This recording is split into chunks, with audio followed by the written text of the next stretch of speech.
عرش کی عقل دنگ ہے، چرخ میں آسمان ہے۔ عرش کی عقل دنگ ہے، چرخ میں آسمان ہے۔ جانے مراد اب کدھر، ہائے تیرا مکان ہے۔ عرش پہ تازہ چھیڑ چھاڑ، فرش پہ طرفہ دھوم دھام۔ عرش پہ تازہ چھیڑ چھاڑ، فرش پہ طرفہ دھوم دھام۔ کان جدھر لگائیے یا رسول اللہ، کان جدھر لگائیے تیری ہی داستان ہے۔ وہ جو نہ تھے تو کچھ نہ تھا، وہ جو نہ ہو تو کچھ نہ ہو۔ وہ جو نہ تھے تو کچھ نہ تھا، وہ جو نہ ہو تو کچھ نہ ہو۔ جان ہے وہ جہان کی، جان ہے تو جہان ہے۔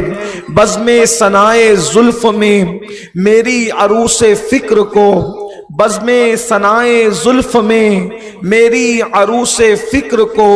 ساری بہار ہشت خلد چھوٹا سا عطر دان ہے۔ خوف نہ رکھ رضا ذرا، تو تو ہے عبد مصطفیٰ۔ تیرے لیے امان ہے، تیرے لیے امان ہے۔ آج کی یہ محفل سواد اعظم اہل سنت و جماعت کی عالمگیر تحریک سنی دعوت اسلامی کے زیر اہتمام اور ہمارے برادر مکرم جناب سید سہیل صاحب حسینی اور سید سلمان صاحب حسینی، ان دونوں حضرات اور ان کے رفقا کی کاوشوں سے اصلاح عقائد اور اعمال کے حوالے سے انعقاد پذیر ہے۔ مجھ سے پیشتر آپ نے بڑے بڑے خطبہ اور مفکرین کے خطابات کو سماعت کر لیا ہے، اور مجھ سے پیشتر آپ نے عالمی شہرت یافتہ ثنا خوان رسول الحاج قاری محمد رضوان خان صاحب سے نعتیں بھی سماعت کر لی ہے۔ اب وقت بھی زیادہ ہوا ہے، تھوڑی دیر کچھ باتیں آپ کی خدمت میں مجھے جو عنوان دیا گیا ہے اس کے متعلق معروضات پیش کرنے کی سعادت حاصل کرتا ہوں۔ اس وقت پوری دنیا کا مسلمان انتہائی بے چین اور بے قرار ہے،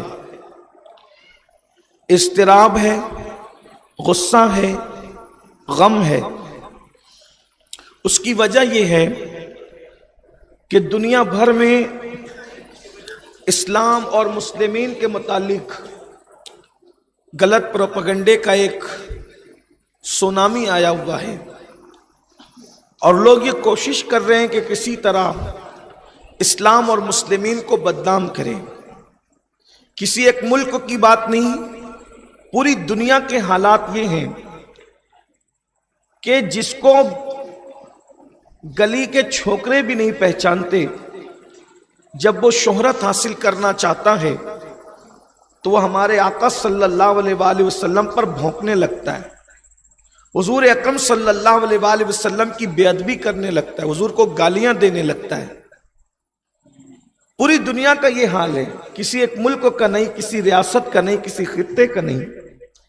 اور مسلمانوں کے جذبات، قلبی جذبات مصطفیٰ جان رحمت سے ایسے جڑے ہوئے ہیں کہ ایک حد تک ہم اپنے باپ کے لیے تو برا سن سکتے ہیں، لیکن ہم اپنے نبی کے لیے برا نہیں سن سکتے۔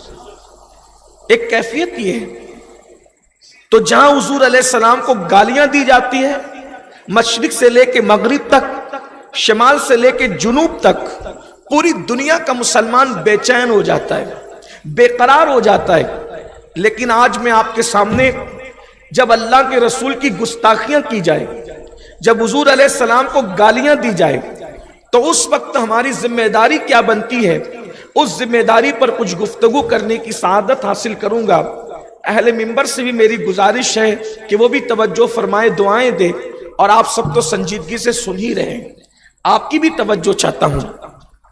ایک مرتبہ 14ویں صدی کے مجدد امام اہل سنت سید اعلیٰ حضرت سے سوال کیا گیا کہ اللہ کے رسول صلی اللہ علیہ وآلہ وسلم کو گالی دی گئی، حضور علیہ السلام کی شان میں گستاخی کی گئی، تو کیا کرنا چاہیے؟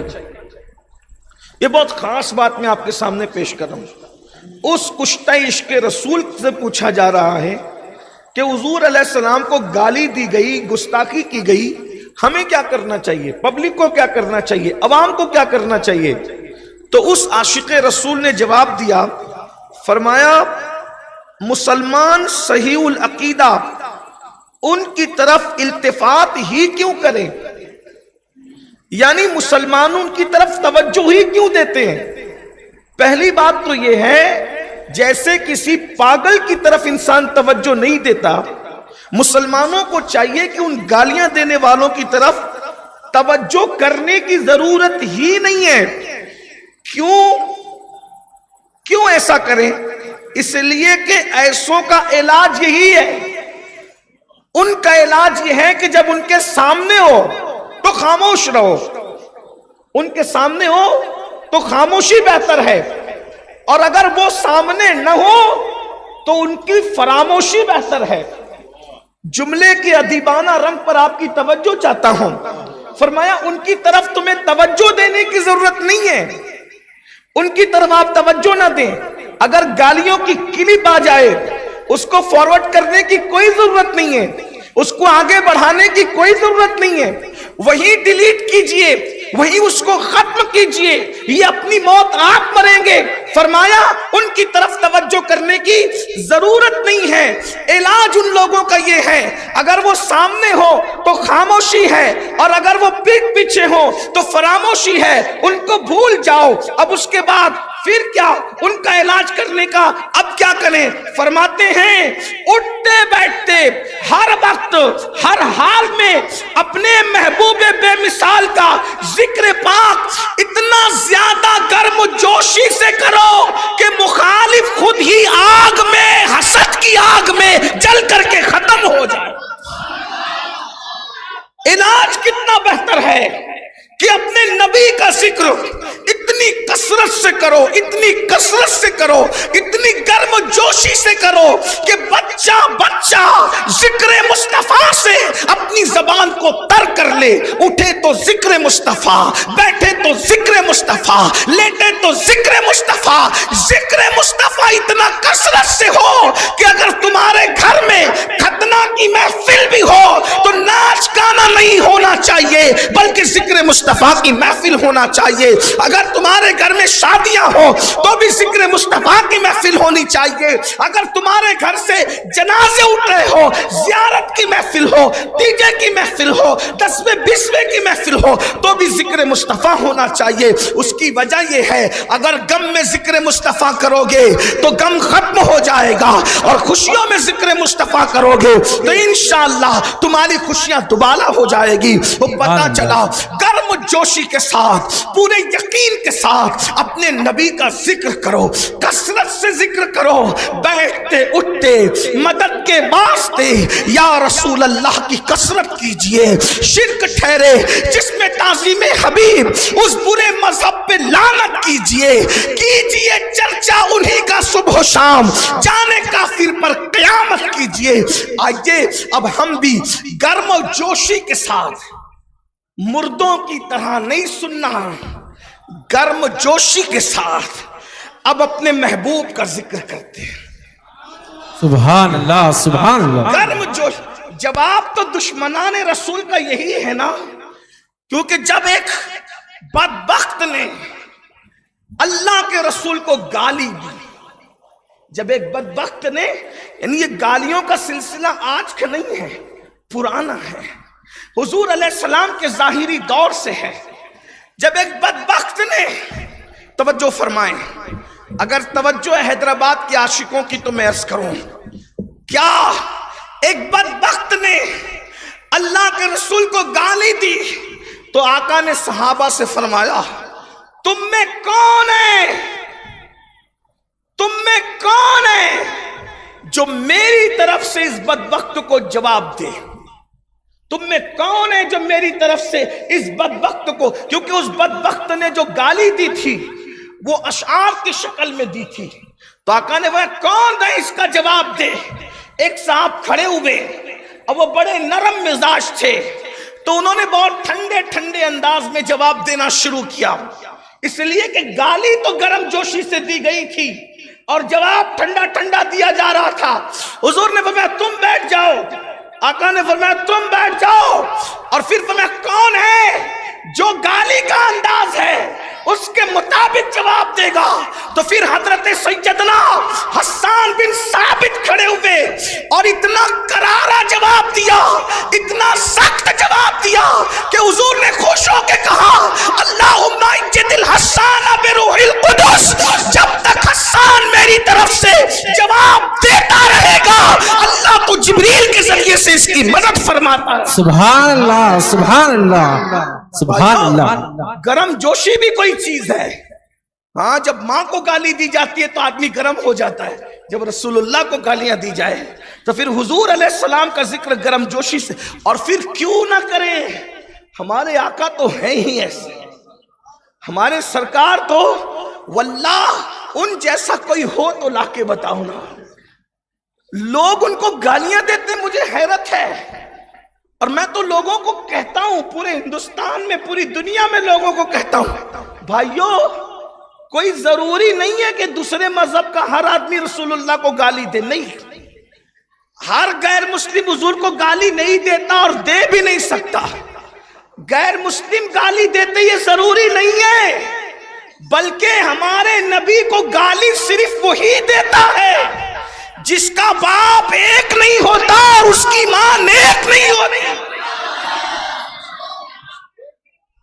حضور کو جو گالی دیتا ہے وہ حضور کا کیا بگاڑتا ہے؟ چاند پہ تھوکنے سے چاند کا کوئی بگڑتا ہے؟ رسول اللہ کو گالی دینے سے حضور کا کچھ بگڑتا ہے؟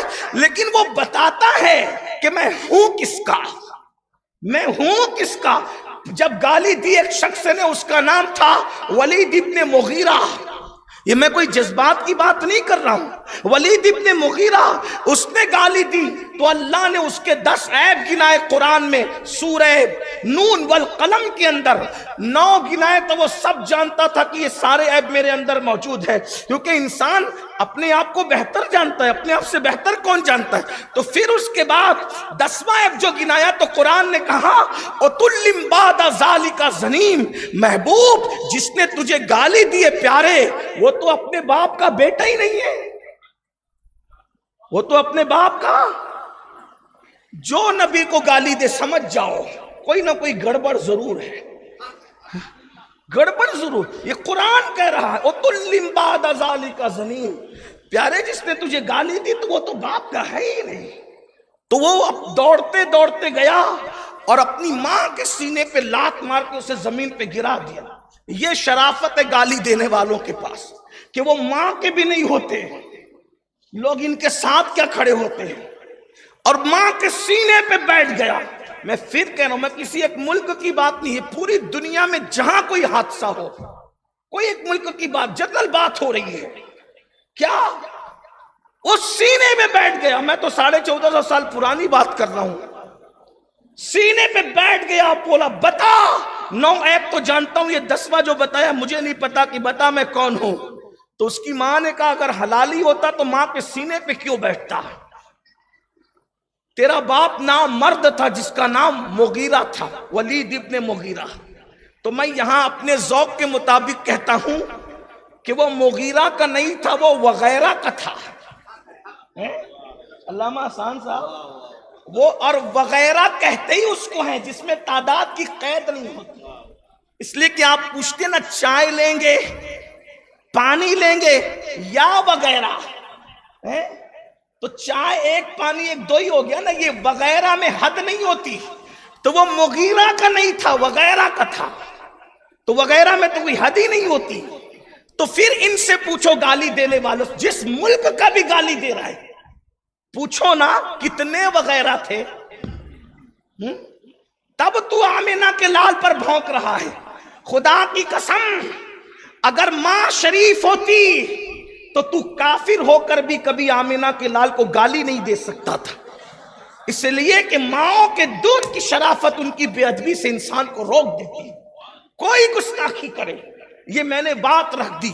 لیکن اب ہمارے بزرگوں نے جو ہمیں نصیحت کی ہے کہ گرم جوشی سے حضور علیہ السلام کا ذکر کثرت سے کرو, تو تھوڑی دیر آئیے ہم بھی ذکر کرتے ہیں. اور ان کا ذکر ہی کرنے کے لیے تو دنیا میں آئے ہیں.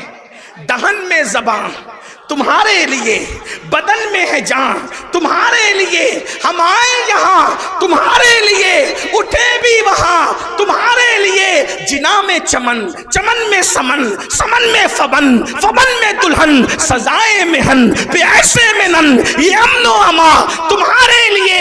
اور یا رسول اللہ آپ کی شان کیا ہے؟ اشارے سے چاند چیر دیا، چھپے ہوئے کھر کو پھیر لیا، گئے ہوئے دن کو عصر کیا، یہ تاب و توا تمہارے لیے، یہ مرحمتیں، یہ کچی متیں، نہ چوڑی لتیں، نہ اپنی گتیں، قصور کرے اور ان سے بھرے قصور جنا تمہارے لیے۔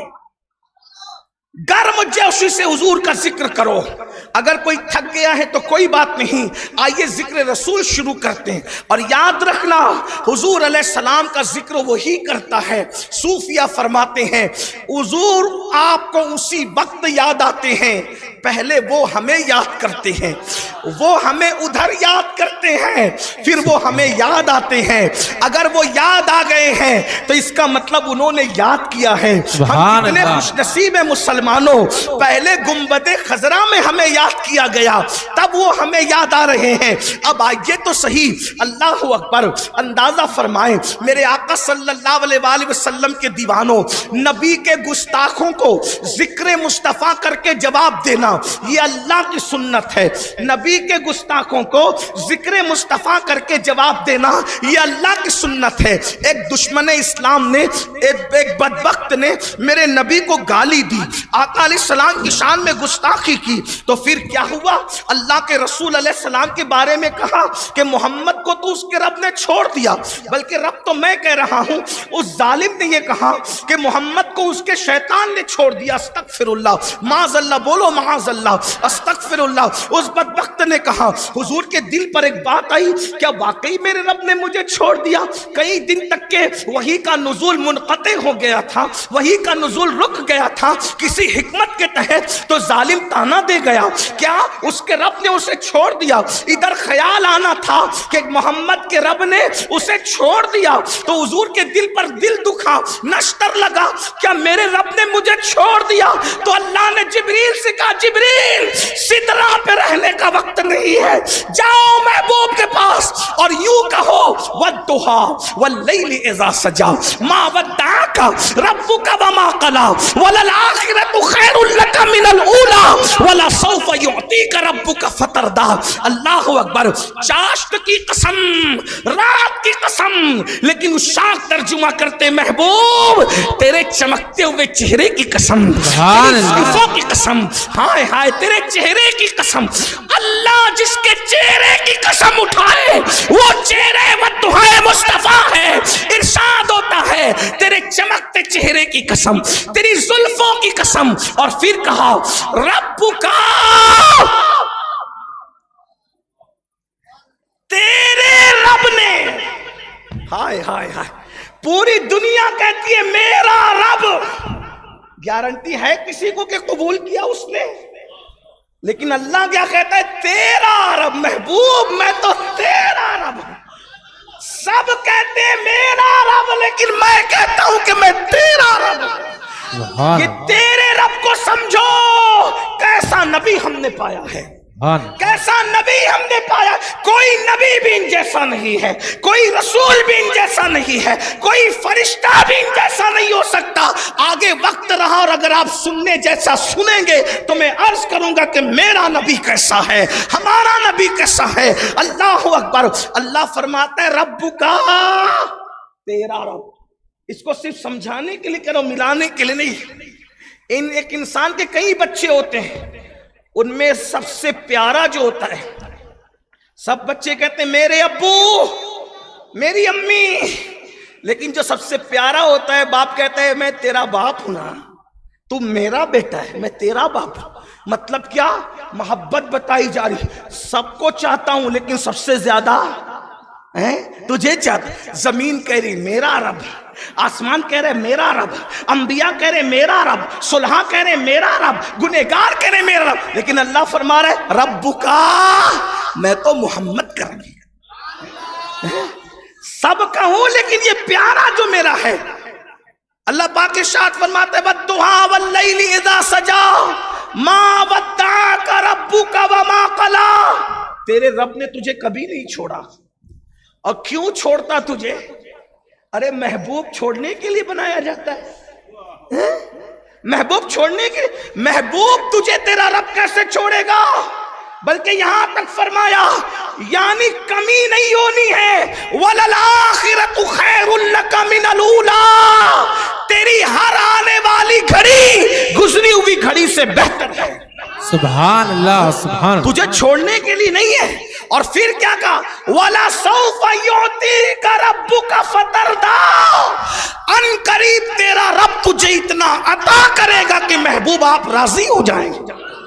یعنی محبوب تو اتنا چہیتا ہے، ایسا پیارا ہے کہ سب میری رضا چاہتے ہیں اور میں تیری رضا چاہتا ہوں۔ میرے امام کہتے خدا کی رضا چاہتے ہیں تو عالم خدا چاہتا ہے رضائے محمد۔ اندازہ فرمائے تو یہ میرے نبی، آپ کے نبی بھائیوں ہیں ہی ایسے، ان جیسا کوئی نہیں۔ آئیے کوئی کیوں نہیں؟ وہ خود کہتے ہیں انا اکرم الاولین والآخرین، یہ حضور کی حدیث ہے، صحاح میں موجود ہے۔ کیا؟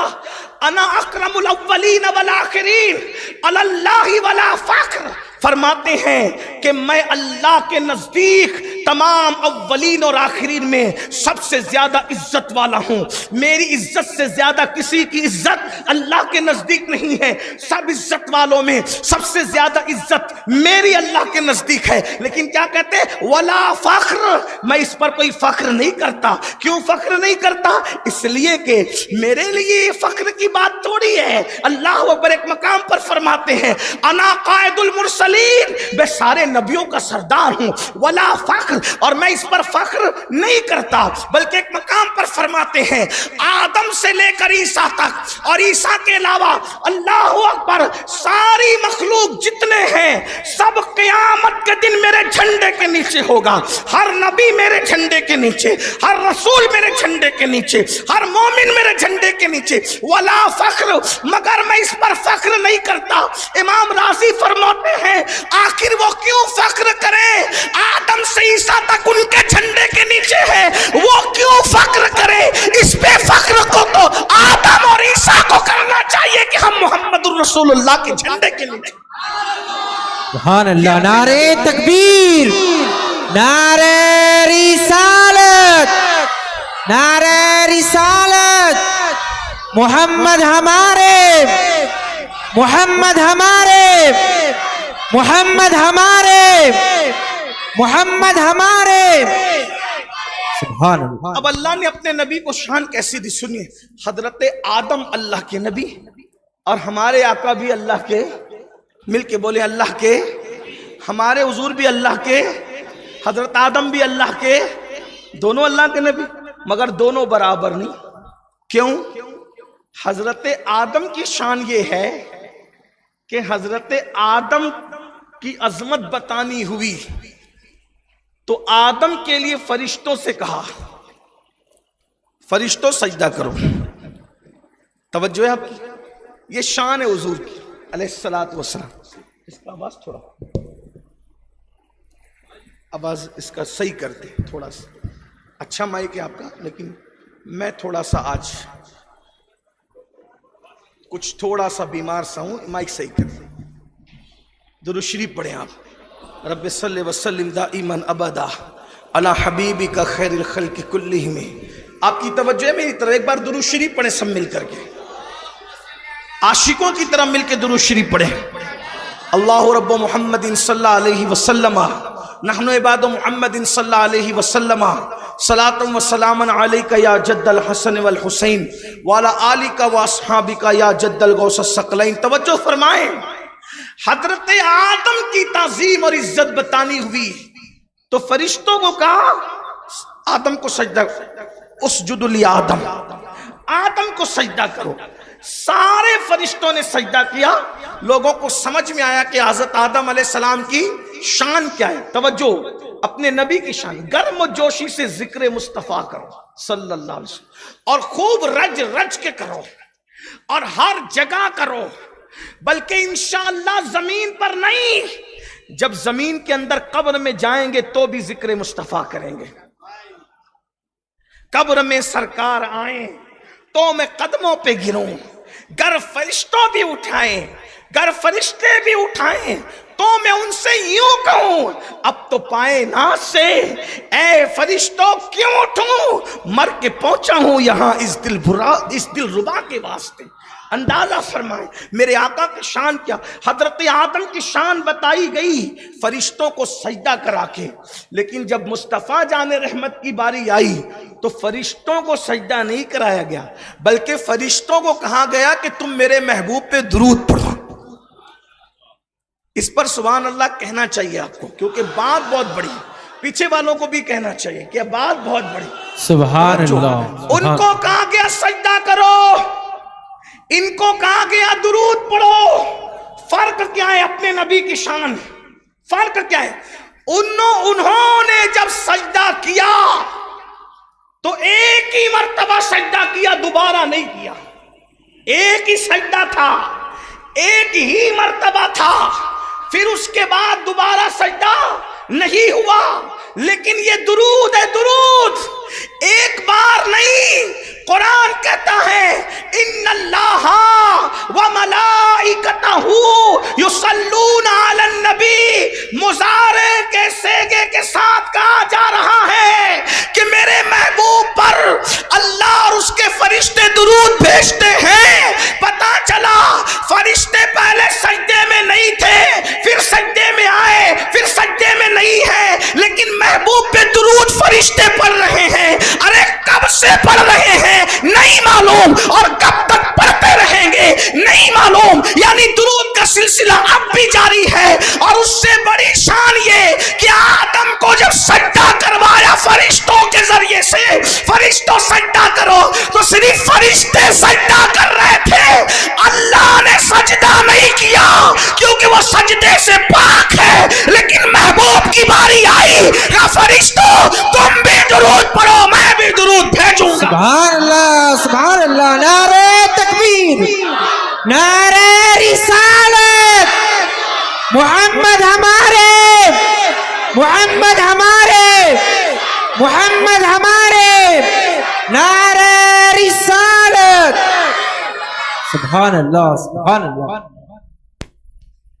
دوسری بات، حضرت آدم کی شان بیان کرنی ہوئی تو کہا وَعَلَّمَ آدَمَ الْأَسْمَاءَ كُلَّهَا، وَعَلَّمَ آدَمَ الْأَسْمَاءَ كُلَّهَا۔ اللہ نے آدم کو چیزوں کے نام سکھائے۔ وَعَلَّمَ آدَمَ الْأَسْمَاءَ كُلَّهَا، اللہ نے ساری چیزوں کے نام سکھائے۔ کس کے نام سکھائے؟ کلہا۔ مجھے حیرت اس بات پر ہے کہ مولوی صاحب لوگ بھی آدم کے لیے کلہا ماننے کو تیار ہے، لیکن جانے آدم کے لیے علم کلی ماننے کو تیار کیوں نہیں ہے؟ توجہ تو فرمائے، کیونکہ آدم کے لیے بس اتنا کہا علیہ السلام، اتنا کہا کہ آدم کو چیزوں کے نام سکھائے۔ آپ کی توجہ غور کرنا، حضور کا ذکر گرم و جوشی سے ہونا چاہیے۔ ہم تو ہیں گرم اور رہیں گے، اس لیے کہ اس جسم میں حرارت ہی ان کے لیے ہے۔ جس دن یہ جسم ان کے لیے گرم نہ ہو پھر یہ ہمیشہ کے لیے مٹ جائے۔ بلکہ کائنات میں حرارت اس لیے ہے کہ ان کا وجود ہمارے درمیان ہے۔ کیا حضرت آدم کے لیے کہا اللہ نے آدم کو علم اسماء، تمام اسماء، کلہا، تمام اسماء۔ اور اگر الف لام الاسماء کے الف لام اسماء کے ساتھ آ رہا ہے تو پھر اس میں جو بات ہو رہی ہے وہ حصر کا فائدہ دے رہی ہے، یعنی تمام چیزوں کے نام اللہ نے آدم کو سکھا دیے۔ لیکن چیزوں کے نام، چیز کہتے ہیں اللہ کے سوا جو کچھ ہے وہ شے پر، اللہ اکبر، اس کا شے پر اطلاق ہوتا ہے کہ یہ شے ہے، یہ چیز ہے۔ لیکن اللہ فرماتا ہے تمام چیزوں کے نام سکھا دیے، تمام چیزوں کے نام سکھا دیے، تمام چیزوں کے نام۔ لیکن جب جان آدم محمد الرسول اللہ کی باری آئی تو الاسماء نہیں بیان کیا گیا، بلکہ کیا بیان کیا؟ وَعَلَّمَكَ مَا لَمْ تَكُنْ تَعْلَمْ وَكَانَ فَضْلُ اللَّهِ عَلَيْكَ عَظِيمًا۔ اے